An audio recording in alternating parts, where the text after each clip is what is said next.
अस्सलाम वालेकुम, welcome to my channel. आज आपके साथ मैं शेयर करूंगी इस खूबसूरत से ट्रेंडिंग आउटफिट की डिज़ाइन। आपने इंस्टाग्राम पर इस आउटफिट को ज़रूर देखा होगा। इसके लिए मैं यूज़ कर रही हूँ नेट फैब्रिक। अच्छा, मैंने इसकी स्लीव रेडी करने के लिए इस पर मार्किंग कर ली है। तो ये देखिए, मैंने इस पर कंप्लीट मार्किंग कर ली है। और जब हमें मार्किंग करनी है तो हमें ध्यान रखना है कि हमें बहुत ही हल्का सा लूजिंग रखनी है, क्योंकि ये हमें फुल स्लीव चाहिए और ज़्यादा लूज़ नहीं है। तो स्टिचिंग का मार्जिन थोड़ा सा छोड़ते हुए ही आपको इस पर मार्किंग कर लेनी है। अब हम पेपर पर कुछ लाइंस ड्रॉ करते हुए एक पैटर्न तैयार कर रहे हैं। तो मैंने एक पहले स्लैंटिंग लाइन ड्रॉ की है, देन उसके बाद जो नेक्स्ट लाइन मैं ड्रॉ करूँगी वो 0.9 इंच के गैप पर ड्रॉ करूँगी। आप 1 इंच भी ले सकते हैं। तो यहाँ पर मैं फ्री हैंड से ऑलमोस्ट 1 इंच के डिस्टेंस पे इन स्लैंटिंग लाइन को ड्रॉ कर लूँगी। अगेन दूसरे डायरेक्शन में हम स्लैंटिंग लाइन को ड्रॉ करेंगे और जो हमने ऑलमोस्ट 1 इंच का गैप लिया था, इसी तरह से इन लाइंस में भी 1 इंच का ही गैप लेंगे। अब यहाँ पर जहाँ ये एक दूसरे को कट कर रही हैं, छोटे छोटे से हम सर्कल ड्रॉ कर लेंगे। तो इस तरह से कुछ हम पैटर्न को रेडी कर लेंगे एक पेपर पे, ताकि हमें अपने मेन फैब्रिक पे बार बार लाइंस ड्रॉ ना करनी पड़े, क्योंकि नेट का फैब्रिक है, लाइंस इधर उधर हो जाएंगी तो हमारा डिज़ाइन ख़राब हो जाएगा। अब यहाँ पर मैंने पेपर को नीचे रख दिया जिस पे मैंने पैटर्न रेडी किया था। फिर मैंने एक प्लास्टिक शीट ली है, देन उसके ऊपर मैंने अपने नेट फैब्रिक को रखा है, ताकि ये हमारे पेपर पे स्टिक ना हो जाए, क्योंकि हम ग्लू का यूज़ करने वाले हैं और एक ही पैटर्न को हम पूरे इस आउटफिट के लिए यूज़ कर लेंगे। यहाँ पर मैं यूज़ कर रही हूँ बहुत ही अच्छी क्वालिटी के मिरर, क्योंकि इतना खूबसूरत सा आउटफिट आप बनाने वाले हैं, उसके लिए आप अच्छा ही मटेरियल यूज़ कीजिएगा। और यहाँ पर मैं यूज़ कर रही हूँ सुपर ग्लू।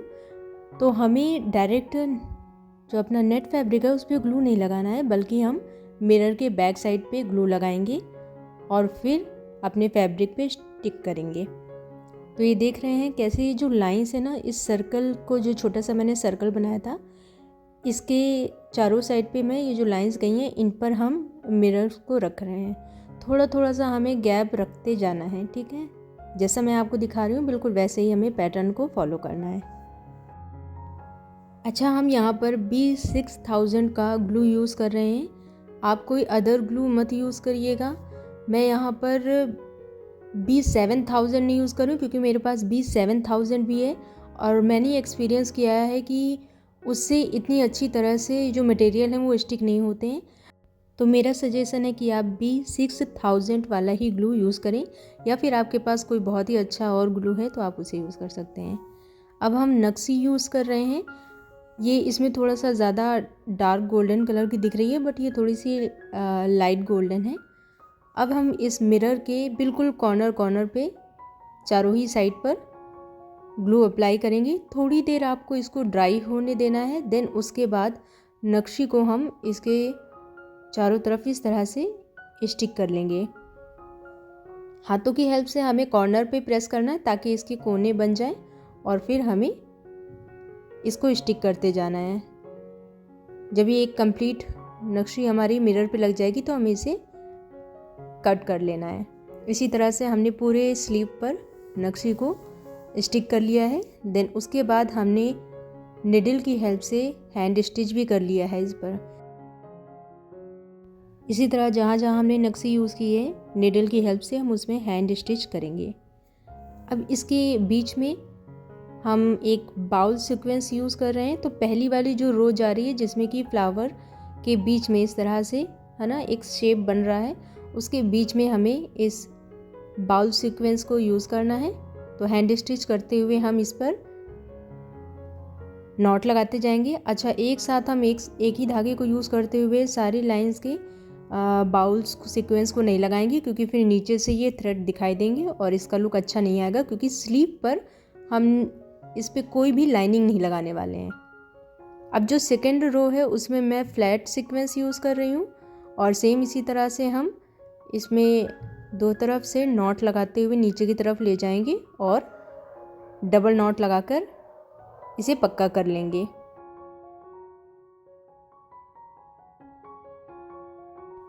तो यहाँ पर हम एक लाइन पे बाउल सीक्वेंस यूज़ करेंगे और दूसरी वाली लाइन पर हम फ्लैट सीक्वेंस यूज़ करेंगे। इस तरह से हम कंप्लीट रिपीट करेंगे इन्हीं स्टेप को। अब यहाँ पर मैंने नूरी नग लिया हुआ है, इसे हमारे लोकल मार्केट में नूरी नग ही कहते हैं। आपके यहाँ क्या कहते हैं इसको मुझे कमेंट में ज़रूर बताइएगा। तो हमने ग्लू अप्लाई किया है सीक्वेंस के ऊपर, जो दोनों ही सीक्वेंस हमने यूज़ किए थे, और उसके ऊपर हमने नूरी नग को ग्लू की हेल्प से स्टिक कर लिया है। अब यहाँ पर एक हैंडमेड लेस मैं यूज़ करने वाली हूँ। तो मेरे पास ये एक लेस थी गोटे वाली शिमर टाइप की, इस पर मैंने फ्लैट सीक्वेंस को रख कर एम्ब्रॉयडरी कर ली है। देन मैंने आगे के पार्ट को थोड़ा सा फोल्ड करके स्टिचिंग की है और फिर इसके ऊपर रखते हुए हमने इस लेस को अटैच कर लिया है। अब अगेन यहाँ पर थोड़ा सा कर्व शेप में एक डिज़ाइन है नक्शी का यूज़ करते हुए अभी ग्लू की हेल्प से स्टिक कर रहे हैं। देन उसके बाद हम इसे हैंड स्टिच करते हुए पक्का भी कर लेंगे। जहाँ जहाँ पॉसिबल है वहाँ पर हमने हैंड स्टिच किया है इस पूरे ही कंप्लीट डिज़ाइन पर, बट मिरर में नहीं कर सकते हैं। मिरर में जो रियल आउटफिट है वो भी ग्लू की हेल्प से ही स्टिक किया गया है। और यकीन मानिएगा कि इस ग्लू से अगर आप नेट के फैब्रिक में इसको आर्टिकल को रेडी करते हैं तो ये नहीं निकलने वाले, क्योंकि 5 to 6 ईयर बिफोर मैंने भी नेट पर एक और डिज़ाइन क्रिएट की थी। कई बार वॉश कर चुकी हूँ, वो आज तक नहीं निकले हैं मिरर। तो भरोसा रखिएगा कि ये वॉश करने से नहीं निकलेंगे। बट ये याद रखना है कि आपको B6000 यूज़ करना है, अगर आप वो यूज़ कर रहे हैं B7000 नहीं।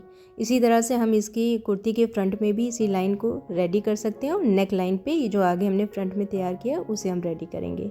So this is the final look of this sleeve design. I hope you like this video. अपना प्यारा सा फीडबैक मुझे देना मत भूलिएगा। फिर मिलेंगे किसी न्यू डिज़ाइन के साथ। Thanks for watching.